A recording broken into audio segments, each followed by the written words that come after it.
Este pasado 1 de mayo se realizó en todo el mundo la celebración o el recuerdo del Día Internacional del Trabajo. Al ser un día festivo, pero con restricciones de movilidad por el toque de queda, hubo el día viernes algunas movilizaciones, sobre todo de los sectores sindicales que lo hicieron a través de caravanas motorizadas. Pero el fin de semana el presidente electo Guillermo Lasso se reunió vía telemática con algunos de ellos, los representantes de los sindicatos más importantes del Ecuador, para hacerles un poco saber cuál es su expectativa en función de lo que serán estos 4 años de gobierno, y públicamente se ha dicho, o por lo menos eso recoge algunos medios de comunicación de la conversación que tuvo el presidente, de que no habrá reformas laborales en por lo menos este primer año, y que sí se ratifica en su digamos, en esa posibilidad, porque habrá que ver si se puede hacer, de subir el salario a $500, como fue un ofrecimiento de campaña. Ecuador sigue siendo uno de los países con más golpe al empleo formal, a pesar de que el año pasado hubo algunos intentos a través de ley humanitaria de darle un respiro a las empresas para que puedan tener la posibilidad de tener algunas nuevas modalidades de contrato. El desempleo sigue siendo una tarea importante para este y el siguiente gobierno. Con nosotros una experta conocedora del tema, porque también fue subsecretaria de Trabajo y es una abogada en libre ejercicio que maneja sus temas laborales. Abogada Natalie Pernet, un gusto como siempre. Qué gusto. Hola, Byron. ¿Cómo vamos? Gracias por la invitación. Muy buenos días con todos quienes hoy nos acompañan. Bueno, revisando, y lo comentamos alguna vez aquí en este espacio hace un par de meses, las propuestas de todos los candidatos en ese entonces del tema laboral, del empleo, políticas para recuperar el empleo, etcétera, etcétera. Y el presidente Lasso, recuerdo, en su propuesta tenía algo por reactivación del empleo, precisamente con reformas. ¿Qué opinión le merece a usted este comentario que ha dado el presidente con los sectores sindicales? ¿Será verdad que no va a haber reformas al Código Laboral? Bueno, gracias por la invitación nuevamente. A ver, el presidente Lasso en su plan de campaña sí hablaba de una reforma en materia laboral y le hablaba como un nuevo nombre al código. No hablaba específicamente como un código del trabajo, sino que hablaba como una ley para el emprendimiento. Ley que ya la tenemos en el momento, pero entendiendo el contexto y como él lo redactaba en su plan de gobierno, lo que él intentaba era que haya una ley a la par. Ahora, ¿cómo vamos a manejar un país en donde tenemos unas personas con código del trabajo y unas personas con este nuevo elemento normativo, que era lo que estaba en el plan de gobierno? Sin duda alguna, también se habló en el plan de gobierno acerca de tener que reformar el código del trabajo, y es una realidad. Porque, como ya lo hemos dicho en reiteradas ocasiones, tenemos un código que data de 1934 o 38, que ha tenido ciertas reformas escuetas, pero que a la larga no sigue siendo útil para el 2021. O sea, tenemos una norma de 1930 y pico que regula relaciones laborales del 2021. Entonces, sí es importante, y entiendo que el presidente, por lo que pudimos ver, se reunió, de hecho yo seguí la conferencia que él tuvo con la Central de Dirigentes Sindicales CUT, en donde él dijo que no iba a haber reformas laborales, y los dirigentes sindicales, como siempre, manifestaron una posición en donde hablan netamente de que no puede haber un menoscabo a los derechos de los trabajadores, lo cual es real, pero no nos dan propuestas, y muchas veces se escucha reforma laboral y se piensa que es sinónimo de precariedad laboral, y no es así. Mire usted, si tuviésemos una reforma laboral que nos permita tener pluriempleo, si tuviésemos una reforma laboral que nos permita a las personas que damos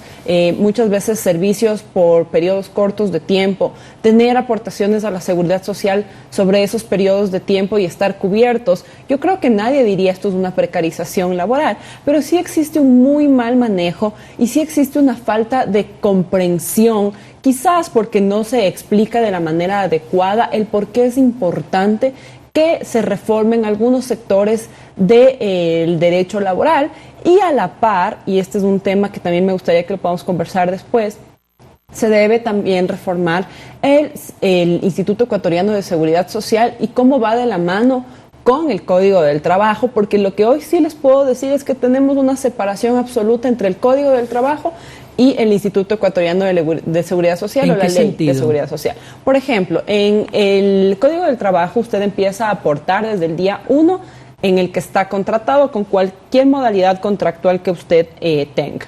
Y en el Instituto Ecuatoriano de Seguridad Social, usted empieza a tener cobertura una vez que ha tenido al menos 3 meses continuos de aportación. Entonces, ¿qué pasa con estos primeros 3 meses? Segundo, en el Código del Trabajo usted tiene una jornada de hasta 40 horas semanales que se puede dividir en hasta 6 días de la semana. Pero el IES nos permite tener una jornada o de 40 horas o una jornada de 20 horas. ¿Qué pasa si yo necesito trabajar 30, 35 horas? ¿Cómo manejo?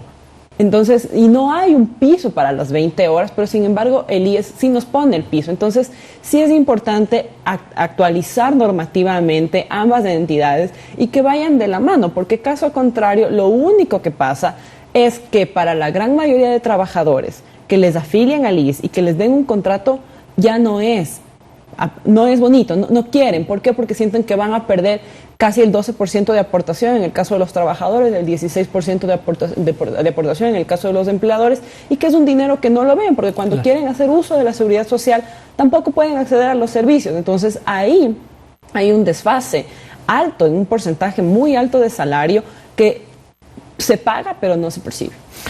¿Es lo mismo un código que una ley? Pregunto esto porque si efectivamente el actual código, que es un instrumento jurídico de casi 100 años, tendrá, me imagino, algunas consideraciones jurídicas para regular las actividades laborales en el Ecuador, pero una ley orgánica, ¿qué difiere de un código?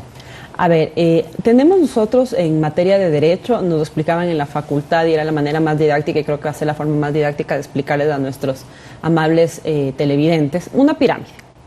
Imagínense la pirámide. En la punta de la pirámide está la Constitución. En la parte de debajo, en el segundo nivel, están las leyes orgánicas, independientemente de que sean códigos o leyes, pero tienen el carácter de orgánico. Después, en el tercer nivel, vienen las leyes ordinarias. Y en el último nivel vienen los reglamentos, los acuerdos y la normativa suplementaria. Entonces, si hay un código del trabajo que está en el segundo nivel y se saca una ley con carácter de orgánico, estarían ambas en el segundo nivel. Caso contrario, si es una ley que no tiene el carácter de orgánico, estaría en un tercer nivel y por ende el código del trabajo estaría por encima. Ninguna de estas normas puede ir en contra de los principios que están en la Constitución. Recuerden que está en la punta de la pirámide. Claro. Pero al hablar de que no va a darse reformas en el Código Laboral, que sería un gravísimo error porque se requiere, estaríamos hablando que tendría que haber al menos una ley nueva para las nuevas relaciones laborales, no que orgánica. Entiendo hacia dónde... No, debería ser orgánica, porque caso contrario el código va a estar por encima y nuestro código de 1934 regulando una nueva ley... Habría una contradicción. No va a ser muy útil.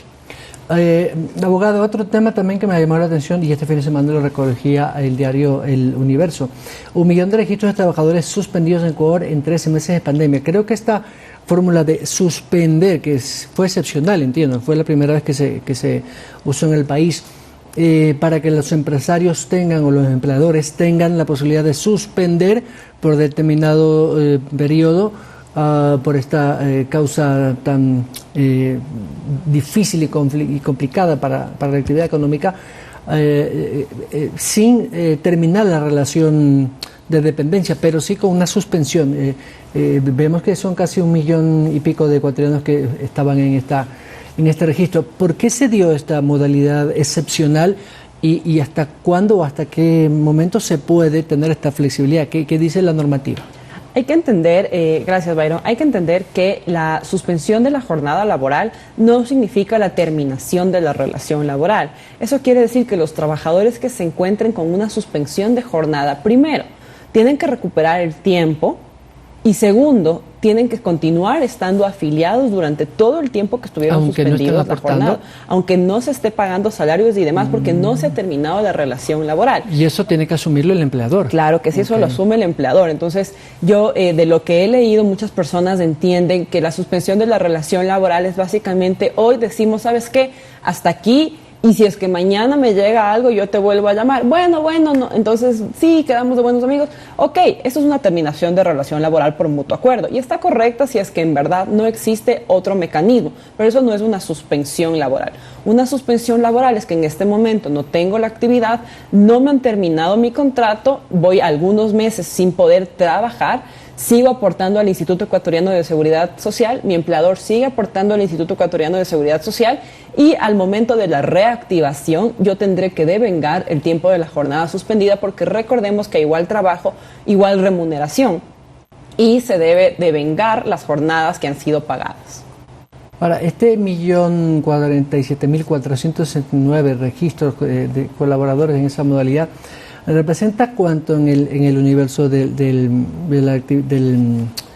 la fuerza laboral que estaba vigente? Digo esto porque me imagino que será un porcentaje no mayoritario, pero sí importante, es decir, quizás un 30, un 40%, porque entiendo que hubo 23.000 empresas que se habían acogido a esta modalidad excepcional.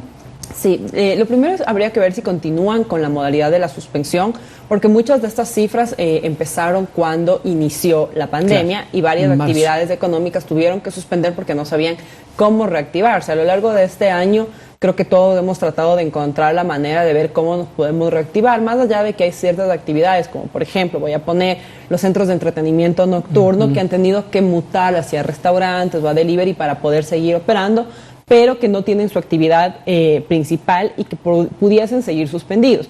Según las cifras que publica cada semana el Ministerio de Trabajo y que son las cifras que se han revisado para tener esta entrevista hoy y poderles hablar a ustedes con datos y con certezas, las suspensiones de trabajo cada vez están en decremento y están a la fecha en un 20% en decremento. Las cifras formales que tiene el Ministerio de Desempleo o la tasa de desempleo, ¿cuánto está? Recuerdo que el ministro dice estuvo aquí hace un par de meses, no me quedo, un mes, y nos hablaba que había una reducción. Todavía está alto, pero vamos, mucho menos que la de diciembre del año pasado. Según las cifras de la ENEMDU, se sigue en un 6%. Algo que me parece rescatable es que con las nuevas modalidades de contratación, por ejemplo, a raíz de la ley humanitaria, sí empieza a haber en la curva una pequeña alza en cuanto a contrataciones, y a la fecha existen 62.000 contratos emergentes firmados.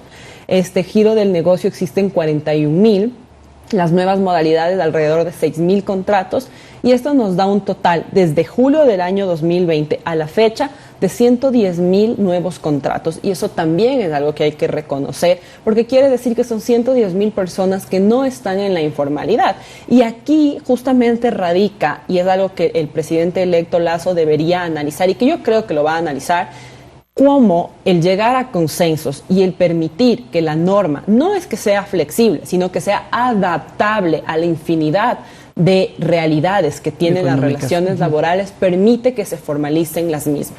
Si nosotros continuamos con mecanismos que no se adaptan a las necesidades de tantos sectores existentes y que empiezan a desarrollarse, como por ejemplo el tema de las plataformas digitales, que han sacado de la absoluta falta de empleo a miles de familias. El tema de los servicios de delivery que ya habíamos visto, Ubers, Globo, pero si hay una precariedad laboral ahí.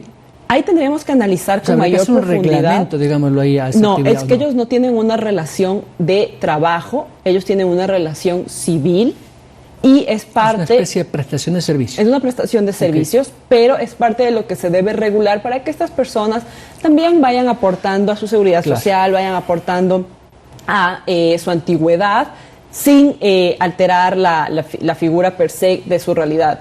Pero volviendo a lo que les comentaba, o sea, el tener modalidades y el tener instrumentos normativos que se adapten a la realidad hace que las personas se formalicen. Caso contrario, si seguimos manteniendo normativa que no se adapta a las necesidades de las relaciones laborales, lo único que crece y crece a pasos agigantados es la informalidad. Abogada Natalie Pernet, estoy sobre el tiempo. Muchas gracias. A ustedes, gracias. La ex subsecretaria del Trabajo y experta en Derecho Laboral, Natalie Pernet. 7 de la mañana, 33 minutos. Vamos a conectarnos también con nuestra siguiente invitada, otra importante y destacada mujer, la gerente general del Banco Central del Ecuador. A propósito de las cifras, revisaremos además cuáles son ya estas nuevas figuras que tendrá el banco una vez que se ha aprobado la ley reformatoria del Código Financiero y Monetario, que regula las actividades del Banco Central, sobre todo en los directorios. Volvemos con ello.